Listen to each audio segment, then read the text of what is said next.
song. I just don't know all the words to it, and it's mostly a meme. So You're mostly a meme. wow. Okay, thanks. Okay. That's right, Brown. I don't know how to feel about being a meme, and mostly a meme for that matter. Not even like all of a meme, just partially a meme. Oh, I almost forgot my spectacles. Don't forget your spectacles. My spectacles. I feel like I have like the true definition of spectacles because of the fact that mine are circular. It's like no one has any more spectacles than my spectacles with their circular I can't speak. Nature. I feel like your spectacles are a lot more Asian than mine. There's a problem with that. It's very intentional, though. I must admit, it's very intentional that they are this way. I saw The Way of the Asians, and I thought, you know what? If I go to Japan one day, which I probably will, and we're probably doing that next year, I gotta take on at least some characteristics of the Asian people. So glasses, circular glasses.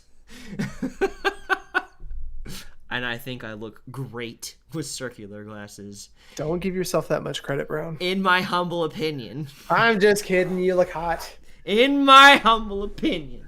Okay. So we really should hop on that if we're going to go to Japan next year. I guess buy some tickets before they skyrocket in price. Well, don't we have the credits and stuff from the tickets or something from the tickets? Yeah, I don't know when a good time would be. To order tickets to go to Japan? No, like when to go. Oh. I mean, we probably could shoot for roughly around the same time that we were going to go previously. In June, maybe. I don't feel like winter time would be the right time because it's still so close to everything with the pandemic. So I imagine by summertime next year, it will probably be safe to travel again. Probably. Yeah. It'd be cool to go during the Cherry Blossom Festival, but we'd need to polish up on our Japanese edu. Oh gosh. Well, hello everybody, and welcome to Thought Raid, a show where we take on your thoughts and find better ways of thinking about them. I'm Brandon Brown, owner of United Gamers Nations and a lay counselor, and gathered with me today is the wonderful Tim Tanaka of Break the Meta LLC. And today is Get Naked Monday, where we like to take some time to talk about things that we are presently working through and showing you how we're growing through that process. And so just to kind of just jump right into it, your birthday's coming up pretty soon, Tim. When exactly is your birthday? The 6th of September. So close. That's... Man, I'm going to be 30 freaking 6. Wow. 4 years away from 40. What the junk. What is it like? It honestly, I feel like I'm 25. Oh, that's nice. Yeah. I don't know, man. It's like I blinked and my 20s were gone. It's like, what the heck did I do with all that time? Because I look at people on Facebook and friends that I have, like in our small group and stuff, and they're navigating their 20s, and I'm like, man, you guys have so much cool stuff ahead of you, and my 20s. What the heck happened? Yeah. I have a ton of experiences, but I think it's just because I wasted my 20s away with an addiction. Oh my gosh. Alexandria, she says, happy birthday, boomer. Thank you. Wow. Am I a boomer? What year are boomers? I don't think you'd actually technically fit. You'd either be a millennial or you would be Generation X. But Suck it, boomers. Wow. Hey, what's up, Stormy? But yeah, that's interesting. I'm 2 years away from being in my 30s, and I don't know exactly what to think about that, but I'm not too terribly worried because I know a lot of people that are in their 30s and they seem to be doing just fine. So, would you stop, Stormy? I'm not Everyone in my UGN server seems to love to call me ancient and crippled and needs to be put into a home, and I am freaking 28, and like, if I'm that old, then everyone else deserves to be cane walkers or something in the community. Well, Brandon, I mean, let's face it, part of the signs of getting old is tucking your shirt in. Look, my shirt is not tucked in right. I'm not going to show you, but my shirt is not tucked in right now. So I may be wearing glasses, but they are not prescription glasses, okay? You've known me for like since I was 14. Yes, I have. But anyways, that's beside the point. Yeah, dude, it's super weird though, because turning 36, you know, when I was younger, I used to think, oh my goodness, when I hit 20, you know, the whole American cadence to life, you know, you go to school and then you get a job, you get married, you have children, and then you get old. I don't know what happens after that. It's just stuff happens, you know? But it's like you get here and you realize, oh my gosh, I still don't have life figured out. There's so many friends. Hey, Will, what's up, brother? Thank you so much. Hey, I saw you on what was that, America's Got Talent? Awesome job, brother. Oh wow. Yeah, he was twittering, whatever you kids call it, with the producers somehow, and then somehow got on screen and they let him judge part of the show. Oh wow. Awesome. That's amazing. Yeah, but you know, I got a lot of friends and they're just like, man, I still don't have life figured out. And it seems like time just keeps pacing forward. And you can't control it. And it just keeps happening. And then, you know, 25 turns into 28, turns into 30, turns into freaking 36. And, you know, you look at your life and you think to yourself, man, there's so much stuff that I thought that I would have and accomplish. And then it's like, well, how do I pay my bills again? You know, stuff that you feel like you should have mastered in your 20s. And I don't know, maybe that's just like a social or cultural construct that we all try to live up to. A cultural construct to pay bills. I mean, in a way, I guess I could see it. Honestly, if people would do what they say they will do, and you can absolutely trust them, there probably would be almost no need for money, because people would do exactly what they would say they do. They'd get exactly the amount of food that they would need, the supplies they would need, and you know, everyone provides the things that they're best at doing, and it would be a perfect society. But the problem is, I guess society has had to create it because people don't always do what they say they'll do, and so you have to have something that would say, I don't trust you, so give me something in exchange that says you're going to do what you said you're going to do. And that's where money comes in. It's the ultimate trust determiner ? I don't know. It's a necessary evil in this world. Yeah. And, you know, talking about money as a necessary evil, I think that kind of surrounds the topic at hand today about my apprehension with having a birthday. Interesting. So, you know, there's always a mix of, it's a mix of excitement and apprehension, because on one hand, it's cool. Like, I can walk into Starbucks and get a free coffee, or I can go to Dunkin' Donuts and get a free donut. Or, you know, then you have the social media. Hey, happy birthday, happy birthday, happy birthday, happy birthday, happy birthday, happy birthday. Everybody's eyes on me. You know, I get highlighted for a day on Facebook, and then you get all the texts from your family sometimes and your friends if they care about you. Whoa. I'm feeling some shade being cast over here. Hey, man.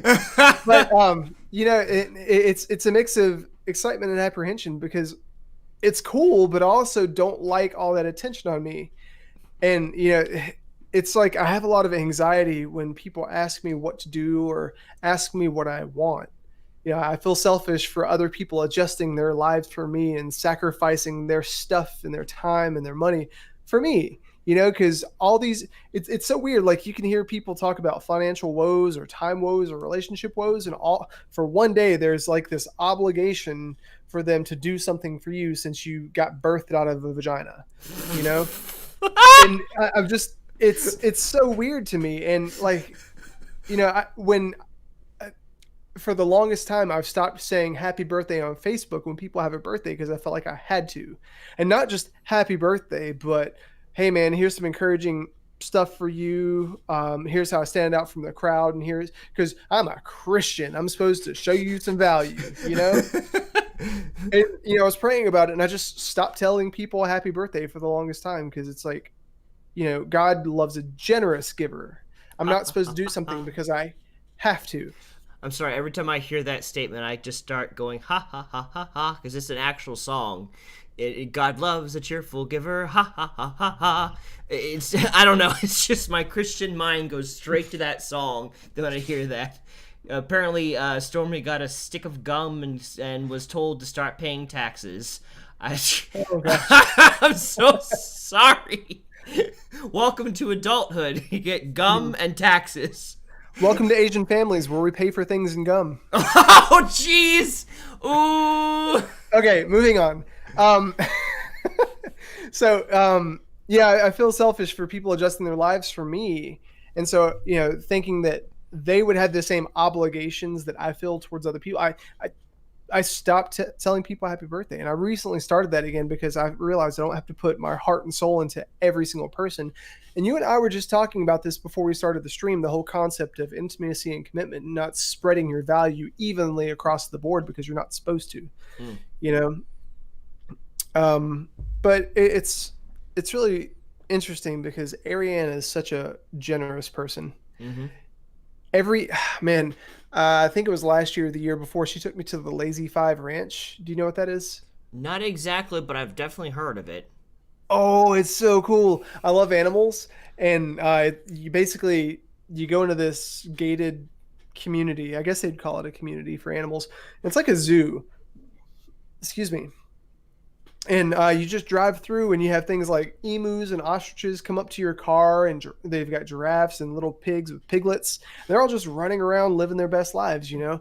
And I thought it was really cool. And when we finished that up, she had a change of clothes. We went out to this, it was like a golf course. Excuse me, everybody. China Kitchen strikes again. But we went to this golf course, and it was a little like eatery on the golf course. And I got this succulent piece of salmon with some encrusted walnuts and some asparagus, and you know, she had all the stuff planned out. And she knows that I'm a gifts and acts of service person, and she knew it was my birthday, and so she planned all this stuff out. And because to her it means a lot when you have a steady cadence of different activities planned out for the entire day. It shows intentionality and shows that you appreciate the person. And I loved it, but at the same time, it was really hard for me to swallow just because I'm like, why are you doing this? You know, when I was younger, I think it must have been the 6th or 7th grade, I had a birthday party. I think I may have told you about this before, but I had a birthday party at Skateland USA in Clemens. And I think it was a Tuesday afternoon or something. And I invited, 30 or 40 people, which, you know, when you're in middle school, that's a lot of people. You don't really have 1,700 Facebook friends in middle school. Right. Well, at least back then you don't. Now you have Twitter and Instagram, you have all these followers, and TikTok and whatnot. But I invited a ton of people. And dude, we had 3 tables set out, and you know, we had little my parents got little happy birthday placards, saucers, and paper towels and balloons and cake and a whole 9 yards. And it was a busy Saturday afternoon, and our tables were right on the side of the rink, and you know, the prime real estate. Oh yeah. I had one person show up. Oh. One person. And I remember I frequented the Skateland USA because I was on the skate team there. And back then you had your school life, and then I had my Skateland life, and they were completely separate because over here I had friends, over here I didn't, you know, or I thought I did, but I truly didn't. And seeing those two mix in such a way that's embarrassing, where they could see, oh, Tim must be a loser because he invited 40 people and nobody came except for one person. And, you know, I remember my parents taking some of my birthday cake and giving it to the staff, like, hey, would you want to celebrate with us? I'm like, oh, that just made me feel even worse. My parents, I get what my parents were saying, but the fact that we would have to ask the staff if they wanted to come, you know, celebrate with us made me feel really bad. You know, and so I think that might have something to do with why I feel the way about birthdays now because back then it was super exciting. I remember when we were going to have that party, it was legit exciting. Man, we're going to go to the skating rink. I love the skating rink. I love cake. I love parties. I love getting gifts. I'm going to invite tons of people and goose egg. Well, whatever One. one is. That's, yeah. And I'm like, oh, okay. Well, I guess I shouldn't have been as excited. And then I remember going to school the next week and I asked all the people, specifically, there were a couple guys that I thought I was really good friends with. And I was like, well, why didn't you guys come? And they were like, oh, yeah, we just didn't want to come. I'm like, man. Yeah, that sucks. Single tear. Yeah. You know?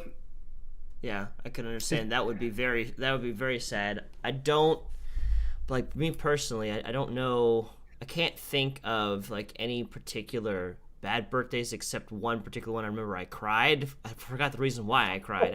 I had some sort of a fit. I remember that. But I do at least understand in general the concept of, like, where is everybody?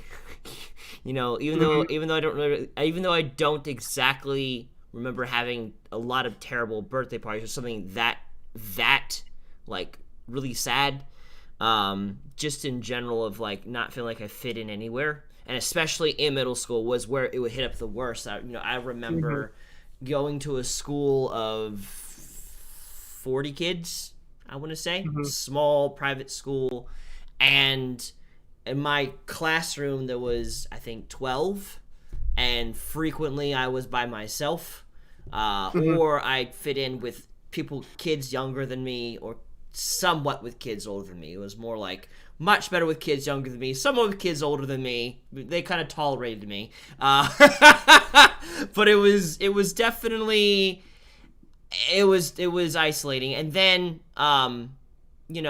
the two most popular kids there didn't like me much, and so they would make fun of me frequently, because here comes this only child out of nowhere, very comfortable with adults, doesn't really have good social skills with people his own age, is a nerd.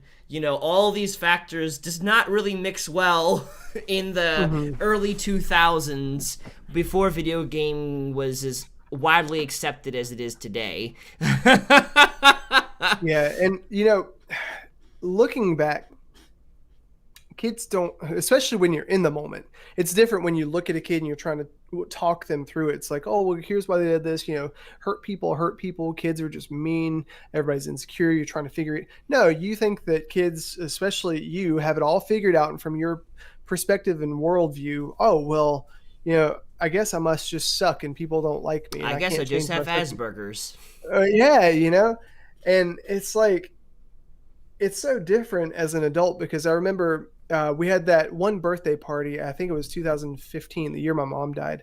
I invited a bunch of people, and I had that same level of anxiety, but there were close to like 50 people that came, which was pretty cool. Yeah. We just hung out, we threw water balloons, and we partied, and it was a lot of fun. And I was really surprised because, I had a jar, and I was like, I don't really want anything, but, donate towards my mom, because she was in the hospital with cancer, and people actually donated, and a couple people brought me gifts. Like, I still have a pair of Ariane and Liz Dawson both brought me a pair of blue and white polka dot socks, because I had mentioned I like blue and white polka dot socks. And it's really cool to feel seen and feel heard, to the point where people pay attention to what you want, what your preferences are, and just out of the generosity of their heart, give that to you. Yeah. And even though I had that experience with that birthday party, every birthday since then, because that was 5 years ago. This is year number 5 after that. Here we come up on my birthday in 2 weeks, and when they hit me with, Tim, what do you want to do? I was like, I don't know. And the thought that went through my mind was, how can I make everybody else happy? It's like, okay, I can't just enjoy something because it's my birthday. I can't enjoy something because it's my choice. In order for me to enjoy something, everybody has to be happy, or else I don't feel qualified. Maybe that's not the right word. I don't feel qualified. I don't feel good about receiving something. It unless I'm sounds also giving. it sounds kind of similar to what I was dealing with when it came to my friends that were close to me and how they became close to me in the first place, not really understanding that because they kind of came through the back door of like, this is how I understand that friendships work. And here are these people that really love and enjoy me, but we don't share the common things that people typically share in common with me to become good friends with me in the first place. How did this happen? So you had like this really big, massive, wonderful birthday party in comparison to what you had, a decade or two before that point. And now, here we are 5 years later or so, and it's just like, I don't even know what made that a party a success. Now I'm thinking like I got to do all these things, and it's like the people came for you. They didn't come because you had this wonderfully great planned out party. They came because you were a wonderfully great person in general. It's just like, I got to do this thing to make this whatever, and it's just like it's not about that. Like, in the same ways, like we don't have to do all the same things for us to enjoy each other as much as we do, even if we are two separate people and you may enjoy one thing and I may enjoy another thing, does not mean that we don't gel well together. The same thing with the birthday party. Like, it doesn't have to be some great thing that you think everyone else wants to do because somehow you managed to get 50 people to come to that birthday party, but rather, what does Tim want to do? Because now Tim has solid friends that are going to enjoy whether he does something absolutely fantastical or let's just sit at home and watch Netflix for my birthday. I don't know. Like, it doesn't matter. Well, it's him. It's like when they were asking me, what do you want to do? Specifically, Ariane. It's kind of unique this year because my birthday and my father-in-law's birthdays are so close. So we normally have a double threat, like a duo birthday party. And he, I guess just because he's the father of the family, so to speak, like that and he makes a lot of the decisions and he's more of a type A personality. It's like I just almost want to defer because it seems to matter more to him what happens. And I know this is not true because he's a very generous person. He thinks about other people a lot. And I know that's just in my mind, but I'm thinking, okay, well, he's more of a type A personality. It matters. He's more picky because he's very similar to Ariane where they're particular. They're particular. And sometimes that's a good thing. Sometimes it's a difficult thing. But just because that's present, it's much easier for me to say, I'm not particular, so I'm going to let this person choose. Even though it's my decision because it's like a 50-50 choice in this birthday thing. Or even like we're doing something the day before, which is Wednesday of next week. And that's completely based on what I want. That's even harder. It's like, okay, well, a couple people are coming like, I think we're trying to go to the zoo because I love animals. And we're trying to get a couple people specifically to come with us. And I'm like, man, are other people going to like this? Oh man, I hate to inconvenience them. I'd hate for them to have to take a day off of work, and I'd hate for them to have to travel an hour just because I wanted to go to the zoo. And these are the thoughts going through my mind, And I know that shouldn't matter, but it totally does because I think about how mean those kids responded to me in middle school and how that stuck with me about how I wanted something, but it was an inconvenience, and they almost shamed me for inviting them. And especially when people are having financial issues, not saying that the people that we're talking to are having financial issues, but having time issues or stressors in their own lives. Like one of them, one of their parents has an illness that's a really big deal right now. And to think, okay, I want you to put your life on hold and come spend a day making me feel good. I feel really selfish doing that.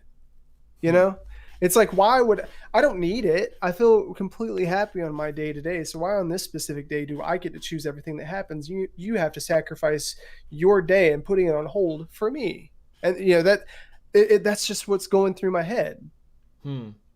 At the very least, I could see how it flies in the face of I have to do something for someone to like me.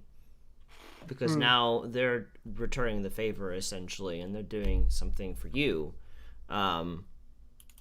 So I could see how that could potentially play a part in that. I want to take a second and look over what Stormy's been saying. She said, I think this was about the time that we were talking about that party that you were going through, and then later about what I was experiencing through middle school. She said, I've been there. I was heavily bullied throughout school. I didn't have enough friends to even have a birthday party. If I had one, it was mostly adults. I grew up around an adults more than kids my age. I was the little emo kid in the corner. You legit described me. Yeah, I feel that because, like, again, come with me, like, only child. So, like, I knew how to handle adults. Very comfortable around adults, but not very comfortable around people my age. And, adults can prepare you for being a really strong adult, but they cannot really prepare you very well unless, I don't know, by the grace of God, they can somehow remember their own childhood, how to do good with people their own age. For the most part, adults make sense. Kids do not make sense. Yeah. And it's like, if I could just be an adult. Oh my goodness. Just birthed immediately as an adult. Oh, thank you, mother, for taking the time to birth me into existence. Can I please help you now that you have given birth to me? Do you need a towel or something? That looked like a really hard process. I'm sorry for being born. I'm sorry I inconvenienced you. That looks like it hurt. I am so sorry. But another part of it is not just doing stuff, but receiving things. Like I said, one of my primary love languages is gifts, and I love giving things. I love receiving things. If somebody pays attention to something I've said that I wanted, and they give it to me, even if it's just like a little picture book or something, I feel so admired and so respected and so loved because they've taken the time not only to listen to me and hear me and consider what I like, but also to spend their resources, whether it's time, money, thought, whatever, to make something that's for me, sewing into me. And something I struggle with is asking for more than people can or want to give. Because I remember there was a time, and I referenced this a while back too, where I was feeling kind of bad about my life situation. And I had an altercation verbally with my dad. And I was just talking about how I didn't like the fact that we lived in a trailer park. Or I'm sorry, that we lived in a trailer, and that, well, the friends that I invited, a lot of them lived in Oak Valley. Mm-hmm. And I don't want to call anybody out, so I probably shouldn't have said that. But they live there, and it's like, well, the least we can do is like build a deck or something and, make it look kind of cool. And he took his money out of his pocket and threw it at me. And he was like, this is all I have. And, he's coming from a place of doing as good as he possibly could as a father from what he knew to do. He was working. My dad worked really hard, and we didn't have a lot of money, but the money that we did have, we definitely didn't steward well. They stewarded it the way that made sense to them. Like, oh, I love my children. I love my family. Let's go out and have a nice dinner, and sometimes that was short-sighted and we couldn't pay our bills, but that's what was modeled. But my dad always told me, I love you. If I have the money to get you what I want, I'll get it. If I don't, I won't get it for you. And, also thinking about what people don't want to give me, because, asking for somebody to give you something and they're like, nah, I don't value you that much, also really hurts. So it's like, it's a seesaw, if you ask for too much, you're a douche, and if you ask for too little, you sell yourself short. And it's like, oh, Dad, just get me a pack of gum for my birthday. It's okay. Friends, I actually don't want any gifts. Actually, I do want gifts. That whole thing. It's like, don't spend money on me. You guys, you just started working. You've been out of work for COVID-19, all this stuff. Don't worry about it. But deep inside, I'm like, I really hope people love me the right way and give me something, whether it's just, like, not like a $700 whatever. It's just like, just give me something, and it's like, I don't want to sell myself short because I know my value is right there at that sweet spot in the middle of selling myself short and being a douche. But it's tough to navigate that. Like, I remember, what year did the Nintendo 64 come out? If anybody in chat knows, tell me. It's somewheres around the very early 1990s, because I remember getting the Nintendo 64 when I was 4, and So like 96. So it was 95, 96 in that time frame is when it came out. Yeah. So I remember my friend Brian Fissel, who is still an awesome guy, by the way, had a Nintendo 64. There was a game called GoldenEye that Mm-hmm. they had. And my God, GoldenEye was so awesome. I loved it so much. GoldenEye was great. Mario 64 was fantastic. Yes. Mario Kart was So so good. fun. It And was.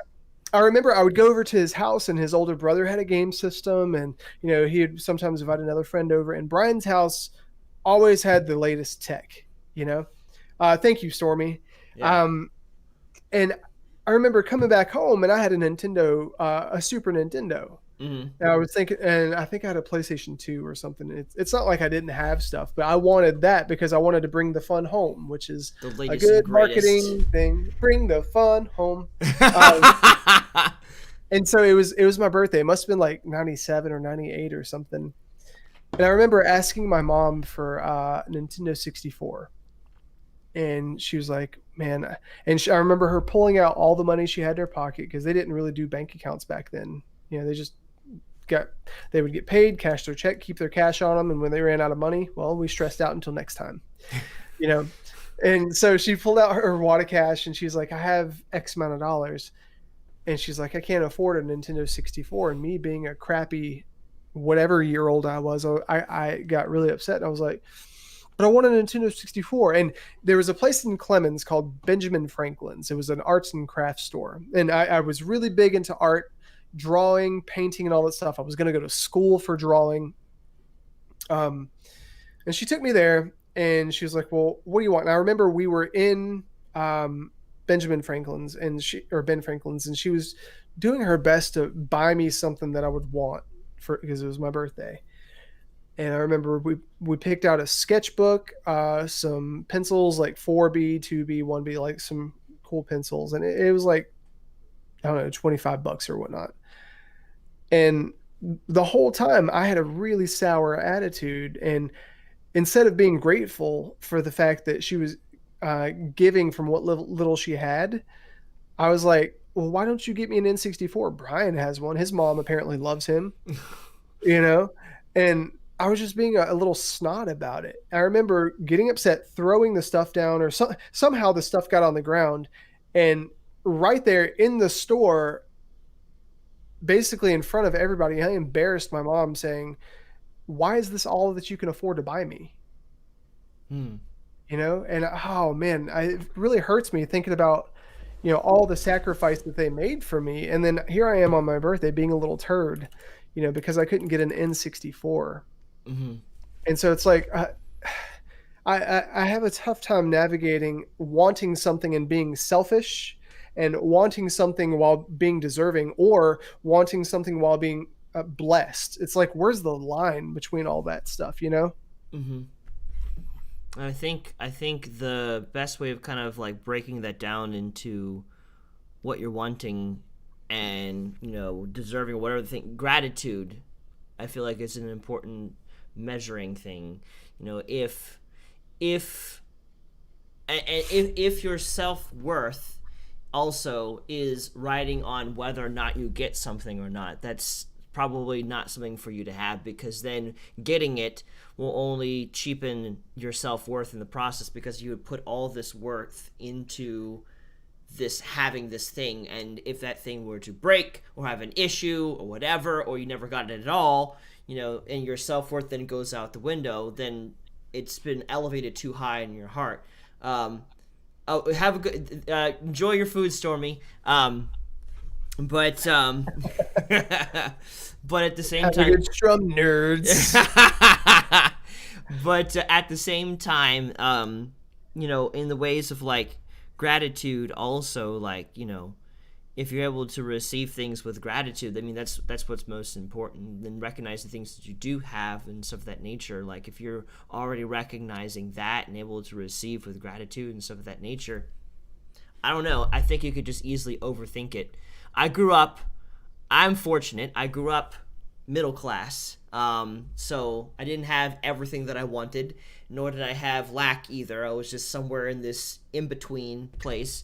So consequently, somehow, gifts is just lower on my totem pole, because if I wanted something with enough patience, and compliance, I would eventually get that said thing.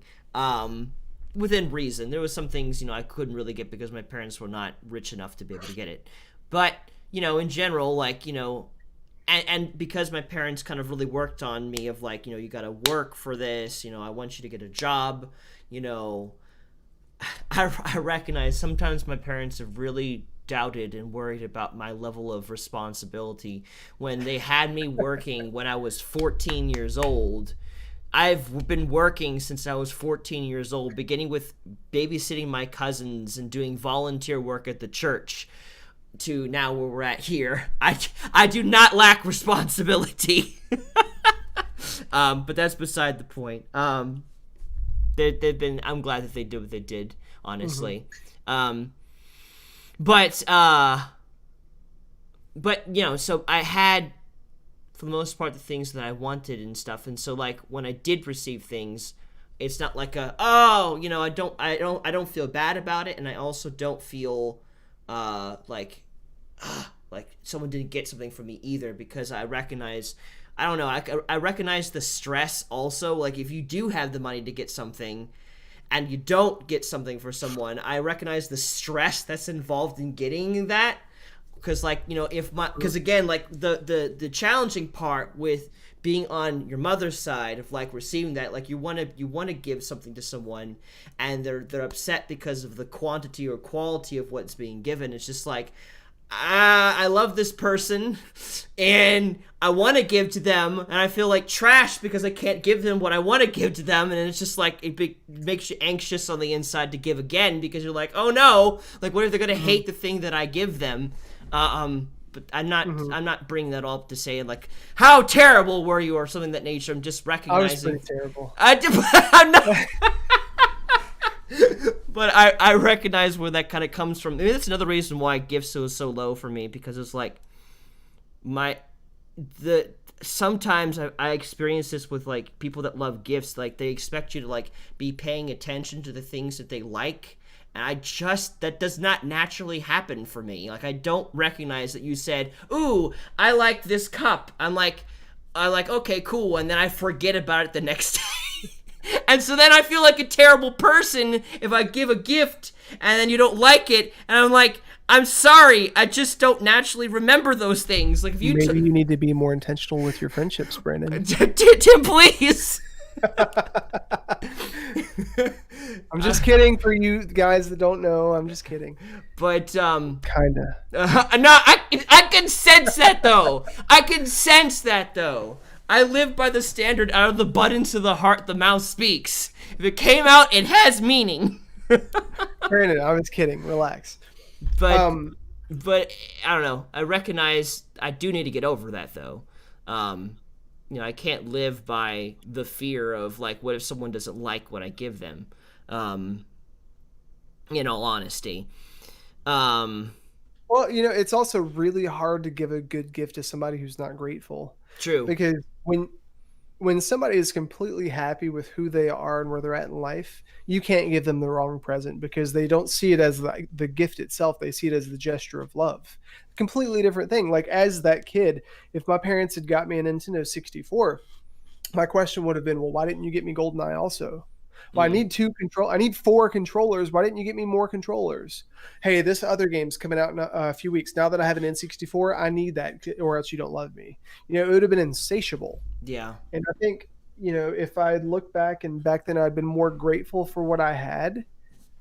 My mom died dude, she died. I watched her die, and I think back about how I was a little butthole in Ben Franklin's. I should have just been appreciative that my mom was going to work at Food Lion or wherever she worked at the time, doing something she didn't want to do, unhappy with her life in certain ways, just so that she could take me to Ben Franklin so I can be a little butthole to her, And it's like she was doing the best she could. I should have appreciated the fact that she was taking her time to take me there instead of saying, you know what, art's not going to get you anywhere. Don't just stop. Well, let me buy you a football instead. Why don't you do something so that kids don't call you gay? Why don't you like do something more manly? you know. But no, she tried to inspire me. She tried to encourage me. My dad tried to encourage me in that stuff. And I just didn't do it because I wanted more than what I had. Mm. So it sounds like possibly the some of the reasons that could be contributing to that indecision when it comes to what you want to do for your birthday could also be linked to condemnation and guilt still left from the past too. When it comes to like, I don't feel worthy of that because when I had the opportunity to be worthy for something, instead I trampled upon it, and completely did not see what was being done for me. And while yes, you could have been better, we all could have. There's all areas that we could have done better in, and that's just not the point. The point is where you're at now, and you do recognize and see that, so that way if that part of you tries to creep up again, it's just like, no, I am grateful for whatever I have and whatever is being given to me. I'm not defined by the amount of stuff that I have, and whether I'm not going to be any less grateful if someone gave me something not that interesting in comparison to if they gave me something that I was exactly what I was looking for. Like recognizing and warding off against that, I feel like where you're at now, I think that's the important thing, really. Not so much what you did in the past. It's time to forgive yourself, truly, of that shortcoming, because that was a different time and God has transformed you and you're not that person anymore. Mm-hmm. When we were putting this together tonight, and I was just making some notes, I thought about tithing and offering and about how tithing, as Christians, we're supposed to give God the first 10% because he blessed us with whatever it was, whether it was the money itself, the gift itself, the opportunity to work, because the Bible says God's gift to man is his toil, Mm-hmm. and I'm like, okay, well, tithing makes sense, but the offering thing was always a little bit more difficult because, the offering is something that you do intentionally, and I'm just thinking about Ariane, and if she buys me anything for my birthday, I'm the one that does our finances. She almost never touches them, and right now, that's how much money I make because we do everything for free, Yeah. If she makes a purchase, I know the sacrifice it'll require for me to get or to do something that's supplemental beyond our period's discretionary income. Like there's no way she could surprise me unless she borrows money from somebody and then we pay it back after the fact, just so I don't find out, because I see the credit card statements, I see it all. There's no way. And I know how much discretionary we have, and some of the things I want the desk I've been looking at. I've been selling old things. It's gonna be like a $500 desk by the time I'm done with it. I'd like a new monitor. There's a camera I want, so the resolution for our stuff is a lot better, and that thing's like $700. And I'm like, Wow. I feel guilty for asking that because I know what our limitations are, and it's like, well, I don't need it. All this stuff I don't need.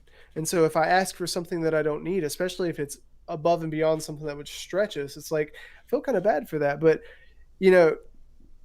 she's been telling me that it's okay for me to want things, Yeah.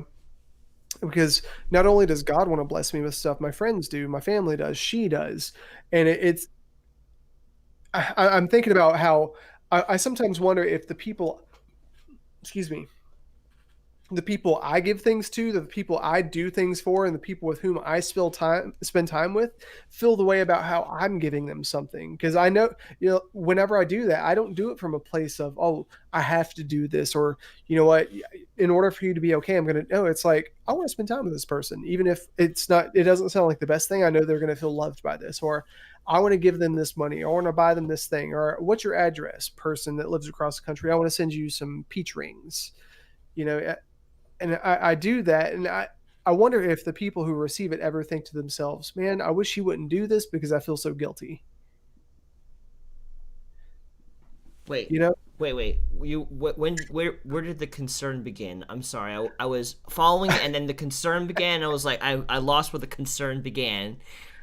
Well, all this apprehension that I feel about receiving stuff, whether it's people doing things for me, letting me choose, buying things with me. So you're guessing their thought life when they're trying to buy you something, and you're trying to think, oh, why is this person expecting something out of me? Is that what you're saying?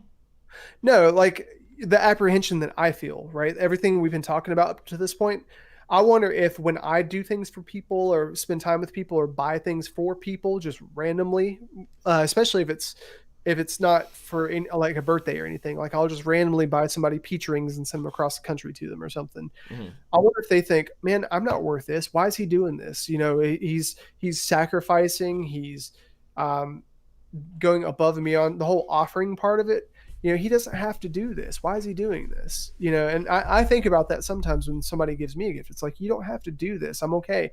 And sometimes I feel guilty for it. It's like, now I owe you something. You know, I'm sure that's got to happen with some of the people that I quote unquote give to. I feel like it's really important to have those conversations as much as you're able to do so about those things. So that way, because I feel like one of the things that the Bible wants us to work on and not fall into is what's called evil speculation. And it's something I've been slowly learning about. It's just like you begin to think the worst about the situation. And there really is no way of kind of getting out of that without having a conversation with the person about the thing that's causing the insecurity in the first place, or talking about to someone close like Ariane about what you're feeling to kind of move past that mindset, because I definitely have fallen victim to thinking about what other people are thinking about me and the things that I'm doing, as you very much so know. Mhm. And it doesn't benefit me at all. And usually that's when I'll say something stupid or hurt someone. It's because this is stewed in my head long enough and I never externally processed it to get past that Mhm. feeling. Because you just have no idea, what, and I can imagine that takes risk too. I understand that takes risk because you can ask them, and what if they say they are bothered by the gifts you give them? Oops, Mhm. or they have some sort of expectation. But then at least you'll know what the reality is rather than guessing it and then having that torment you over and over and over and over again. Yeah, and I think that that's part of it because having that conversation and the give and the take. Like when I found out that Ariane's not really a gift person, it kind of destroyed me. Not really, but it made me kind of sad because I love buying gifts for people. The first Christmas we spent together, I had $125 I could spend on her because at the time, well, actually, it doesn't matter why. Um, but yeah, that was my limitation, and I went to Target and I bought. I remember I was thinking, okay, well, let me think about things she says that matters to her, and she was like, I wish we could spruce up our apartment because we like our TV was sitting on this green tub, and it was just like bare walls and stuff, and you could tell that we had just freshly moved in 8 months ago or something like that. Um, and so I was going to Target and it was the week of Christmas. And I was like, okay, I only have $125. How can I make this stretch? What matters? And I know that she has talked about her surroundings. I know that she's talked about this and that and this and that. And so I bought her I bought her a clear vase and I bought her some like lemons or something to put in it and a little like triangle thing that goes on the wall, the little shelf, Mm-hmm. you know? I was like, okay, I'm going to make a cool little display so it looks like a home here. And I remember I gave that to her on Christmas morning, and she opened it up and she was like, "What is this?"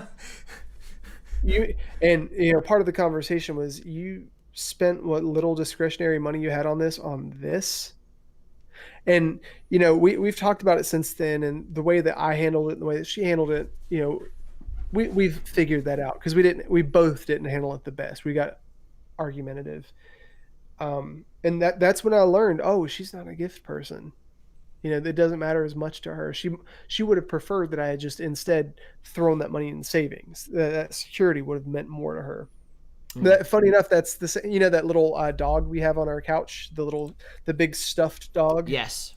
That's the Christmas that came from. She said that's her favorite thing from that Christmas. Interesting. Yeah, but it's like what actually matters. What's the heart you're giving it with? And when I went to Target, I was giving from a place of obligation and expectation, striving, trying to make it work, trying to give beyond my means too. You Mm. know. Yeah, it seems like, from the circumstances that you grew up in, it almost kind of put an expectation to fill in the gap that your parents weren't able to fill in.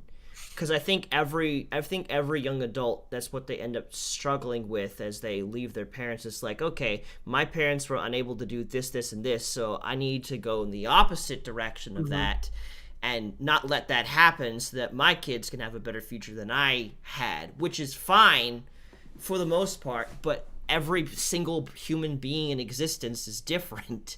And what's going to be important to you is not always going to be important to them. Like, my dad grew up with not necessarily lack. Like, his parents were not as poor as you have described your family, but they all also were not great gift givers, and so he didn't get the things that he wanted to get very often. So he was determined to work hard and to give all the best gifts that he could to me, which was great. And so I grew up in abundance in comparison, and my mom, she grew up having to raise herself because, her brother died, and then both her parents didn't know how to handle that, so they took care of the problem by drinking and smoking into oblivion. And so then she had to raise herself. So she grew up trying to be the opposite of that. And she mothered me, and she was there for me as much as possible and fought my battles and everything that she could. And they both provided the opposite of what they got growing up, which was great. And so there was some areas that had abundance of attention from my parents, abundance of supplies from my father. I that's probably why, like, acts of service and gifts are so low, because those are what was most abundant. And so what became important to me was the conversations and the time spent. What I did get from my dad, how I wanted to play games with my dad rather than, do all the things that he wanted me to specifically do, and so therefore quality time became very important to me because I didn't get as much quality time from dad. And so I feel like, what you're going through, maybe just like, you looked upon that situation as like, this is not great. I want to turn this situation around. And boy, have you turned that situation around by the grace of God. You guys are doing great. But I feel like, maybe it's just good to kind of like reconcile with what you did have, and continue, because I'm sure you probably do. Like, I say that, but I'm knowing you, I'm sure that you have probably done that.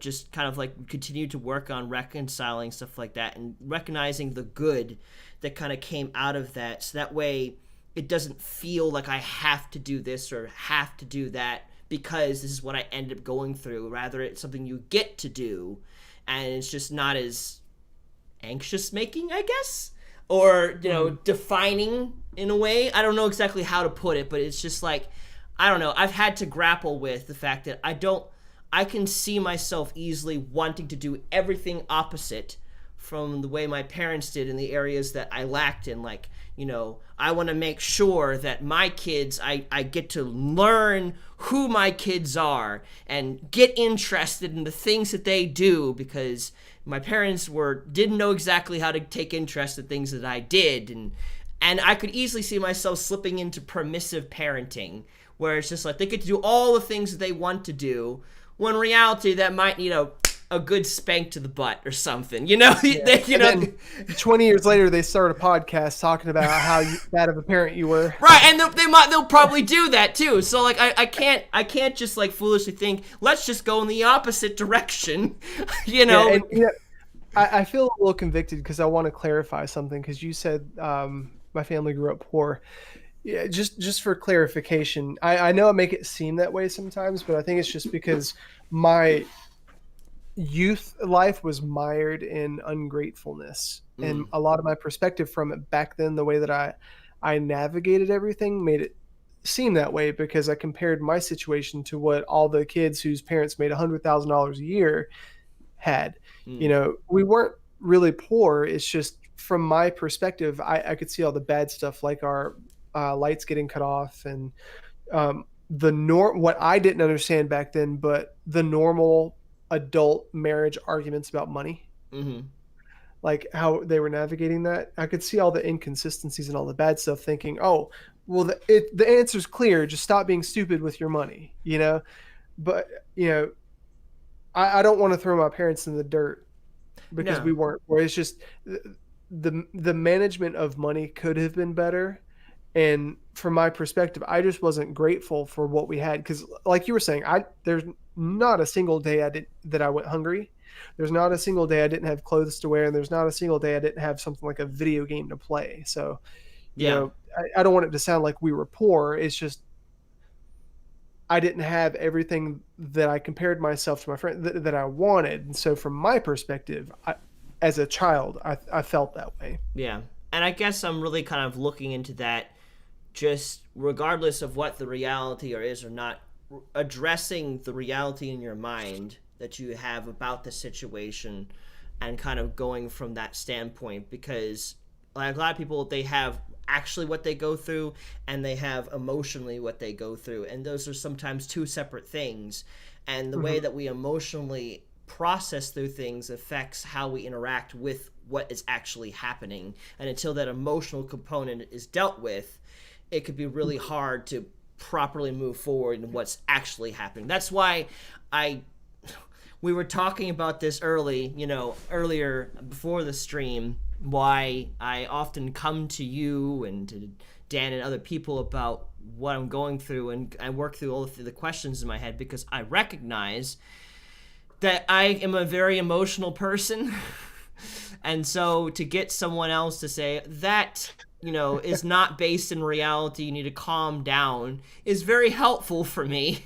So Mm-hmm. I'm not just like, woo, just coming up with 50,000 irrelevant situations in my head that are never going to happen, and then I end up stepping on someone because in my head this is the way things are. I've done that, and I'm tired of hurting people because of my head canon. For better lack of Mm-hmm. words. Yeah. Well, you know, just to kind of bring it home, I think one thing that I wrote in my notes was it's getting easier to allow people to value me. Yeah. And I know, like in our relationship, you and I, a couple of years ago, had the conversation where we talked about buying each other gifts and how I forget exactly how the conversation went. Maybe you remember better, but we were talking about how you didn't want me to feel like I always had to pay you back when you bought me lunch or something. Mm-hmm. Because I made a comment like you bought me lunch. I was like, okay, well, I guess next time it's my turn. And you were like, no, it's why does it ever have to be your turn? Yeah. It's not something that we do because that's how relationships work. It's something you do because you choose it. And that was a completely different concept. And Ariane has really helped me learn that too. Like there are days where I know she's stressed out and she's dealing with her own stuff, but she'll take the time. Like, what was it? The other night she came up here and she brought me a tea that she had made with some milk and Yes. sugar, and then she made me a stroopwafel and then two digestive biscuits. They're called digestives. I don't know why. And a Tim Tam. And she came up here while we were up here doing this thing, and she like set it down. I was like, that's really cool. Thanks. And before I would have thought to myself, man, you're a nurse and you work really hard and you do all this stuff. And I just sit here and make videos and I host the show and I stream with other people and I feel like I should always be serving you. Like that's something I always have to battle, if I'm honest. Welcome to Get Naked Mondays.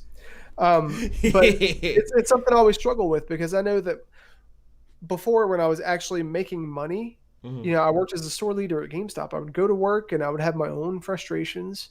And I would come home after working 44 hours.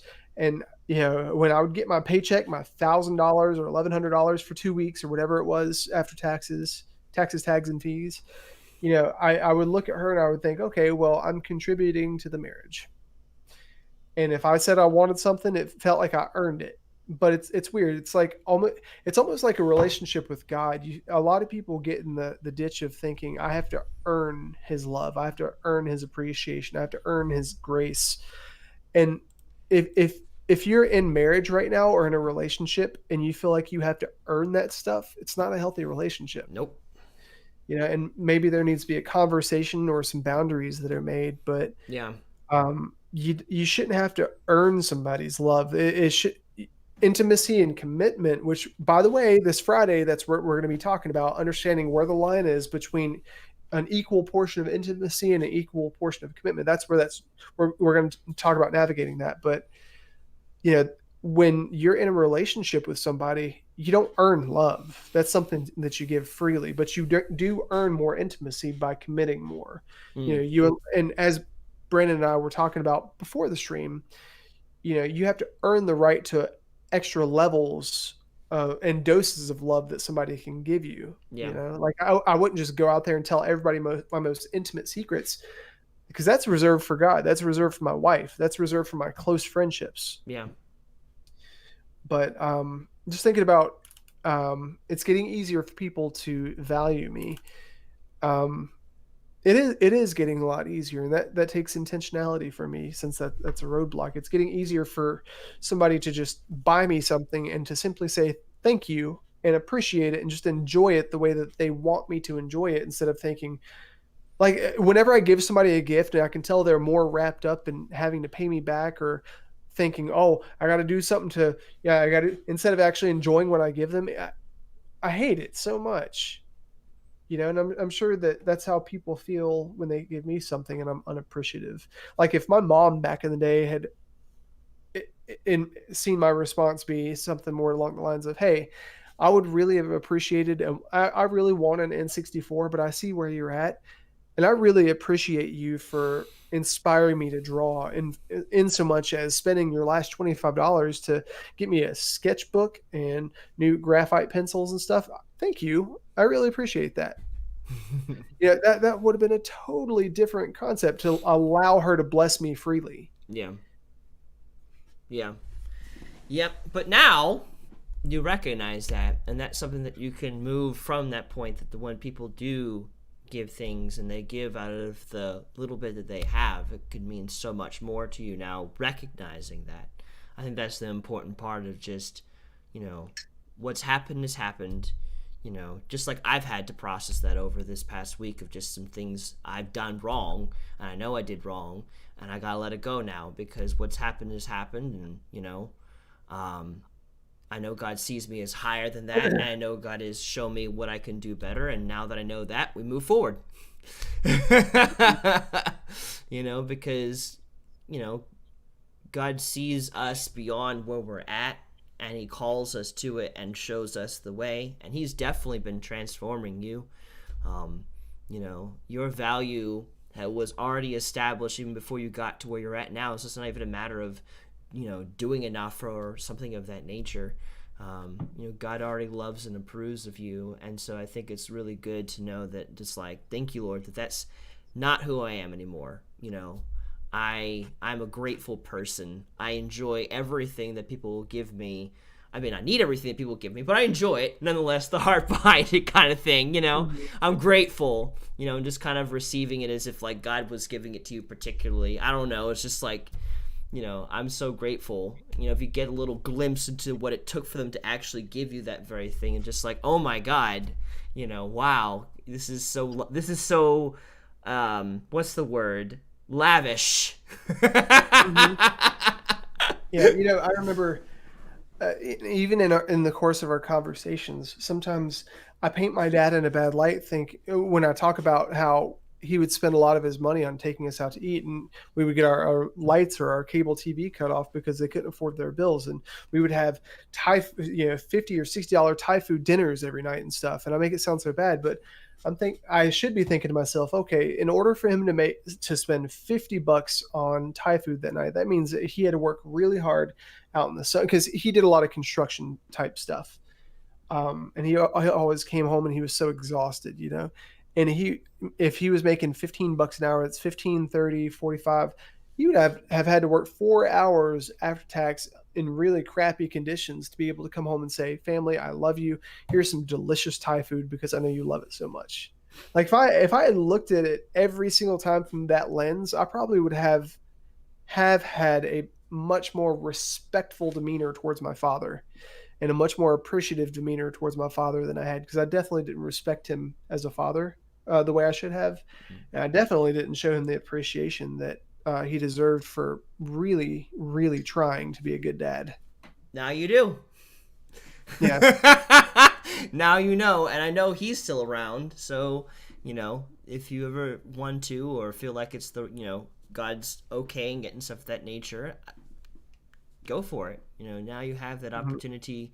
I think that's the point, is that as we learn, I think if there's anything that God has helped me get, is that there is so much grace when you recognize you were off in an area, and then you can go and like work on it from there. Like, you don't have to feel terrible that you Mm-hmm. didn't do that all this time. Now that you do realize it, the more important thing is you realize it now and you're working on it now. I think that's more important than how much time it happened up to that point. Yeah. God didn't really, in the parable, the father wasn't really upset for the length of time that the black sheep's son was away from the family. He was more concerned that he recognized he was stupid and just essentially wished his father dead so he can have half of the inheritance. And he realized that it was coming back, and that was all the father cared in that moment. It was just like, I want you back. Let's have a party. Let's have the best of the best for this situation. Here. And I think that's God's heart on the matter. It's like, you recognize it now, work with it. Work with what you got. Like, good, keep going.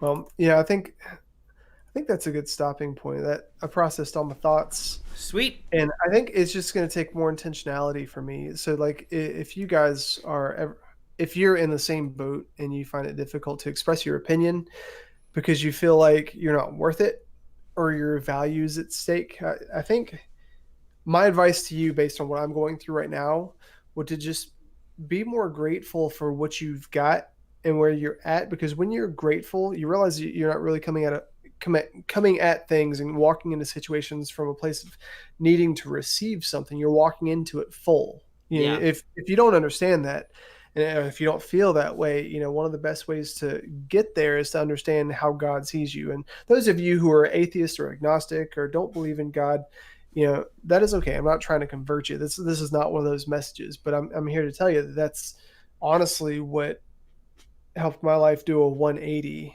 And I was living through bondage, and I was like all bound up and Amway and insecurity and self-awareness and all this stuff. And when I saw how God viewed me, it's weird. It's like something truly supernatural happened when I started to see that. And I just was like, all right, God, if you're there, show that to me. And I just invited that concept into my heart. Everything changed, especially my relationships. People started coming out of the woodwork that actually loved me just because I deserve to be loved, because God loves me. Yeah, biblically, the Bible says, love God with all your heart, but also love your neighbor as yourself, you Mm-hmm. know? And the way that you express love to other people is a direct correlation to how you view yourself. And my propensity, my opportunity, and my potential to love other people, it completely changed when I made that decision, because I wasn't so focused on getting something from people. I was focused on showing them the same love that God shows me. Um, so that honestly, I'd recommend just being open to that. I'm not saying go to a church and say, Lord Jesus, the sinner's prayer. No, just like say, hey, God, if you're there, would you show me that I am valuable and that I am loved? And start there. Even if you think it's a shot in the dark and that's your last glimmer of hope, you know, um, give it a shot, because you can't pour from an empty cup. You Yeah. can't love other people and you can't give to other people if you're at a lack yourself. And if you do so, you're just going to do so out of resentment or expectation and obligation. That's not really loving somebody. That's loving yourself, thinking that you can aspire towards being loved, which is yours by default. Mm. Yeah. True love is something that's just given. It's not something that you can make happen, or anything of that nature. It's just it's if it is true love, it comes with that statement that I think a lot of people have heard of, like, if someone loves you, let them go, and if they're yours, they'll come back, kind of thing. It's like if someone truly loves you, they'll come back. They'll be there for you. You don't have to like force or make things to happen. You may have to like sometimes like, you know, invite them out to something. They may not be as like readily aware of, you know, you wanting to do something, but they would typically be open, receptive to it every time, kind of thing. They're making time and effort for you. They're thinking about you. You know, so just that's something that can't just be generated. It's something that's naturally occurring. And it's just so much better that way when you're not forcing people to love you, and you're not like trying to hold on to what you have or things of nature. Because again, living life like this prevents new things from falling into your hands because they're in fists. When you open up your hands, that proper relationship, that's when it can come and fall into your hand, and that's when you can grab hold of something better. So yeah, I can definitely double that. So yeah, and this is the truth. You matter. That's right. This is the coffee cup that's to your right. The coffee cup of truth. It's so cliche, but it's so true at the same time. It is. The world will try and convince you that you don't, but the truth is you do. Well, I want to thank you guys for watching today. It's been a lot of fun. We broadcast every week, Mondays, Fridays, and Saturdays at 7 p.m. Eastern Standard Time. And this Friday, we'll be talking about level of commitment versus level of intimacy. So we definitely want you to be there for that. This is something that I have personally requested to hear from Tim, because I want to kind of pick his brain on that one in particular. So we'd love to have you be a part of that. It's Friday, 7 p.m. Eastern Standard Time. And if you've really enjoyed this particular video, make sure to like. Send me birthday presents. Sure. But what I was going to say was make sure to like it and share it, so that way other people can also benefit from these videos. We put our time into making sure that we got something good and solid to share for others. So make sure to do that if it really ministered to you. But otherwise, I want to thank you guys for watching. And once again, we will see you Friday at 7 p.m. Eastern Standard Time. You guys have a good night.